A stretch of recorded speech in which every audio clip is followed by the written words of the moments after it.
నాకు బేదపూడి, నా పేరు గన్బుడే సాహెబ్ రెడ్డి. నాకు హెల్త్ ప్రాబ్లం అయితే బాగా ఇబ్బందిగా ఉంటే సహాయం చేసి ఆయన దేవుడిలాగా కొలుచుకుంటూ బాగా చక్కగా మాటలు చెప్పి రాబోయే రోజులాగా నీకు సహాయం చేస్తాను, బిడ్డ చుట్టూ బిడ్డగాడు అవుట్ బిడ్డ, నీకు ఈసారి ఏదన్నా ఏర్పాటు చేస్తాను అని చెప్పటం జరిగింది. నేను కూడా దండం పెట్టి మీ వాళ్ళు ఉండాలి సార్, ఎప్పుడు వెళ్ళగా బేదపూడిలో చాలా మందికి ఇలా చేసావని అందరు చెప్పుకుంటున్నారు, అదే సార్ అని దండం సార్ అని చెప్పాను.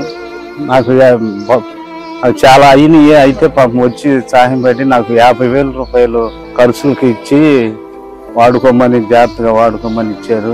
మా ఆయన పేరు సాహెబ్ రెడ్డి, నా పేరు వెంకటేశ్వరమ్మ. మా ఆయనకి ఆపరేషన్ జరిగితే 50,000 మహానుభావుడు నరేంద్ర వర్మ గారు సహాయం చేశాడు. నీ కొడుకు కూడా చేస్తానమ్మా అన్నాడు ఆయన. అలాంటి వాళ్ళు మాకులాగా 10 మంది సహాయం చేస్తారని నేను కోరుతున్నాను. ఆయన ఎల్లవెల్లగా అందరికి మంచిగా చేస్తాడని నమ్ముతున్నాము. చల్లగా ఉండాలి. నమస్తే సార్. నరేంద్రన్న కదిలాడు చూడు, మా పట్ల అభివృద్ధి లక్ష్యంగా నేడు.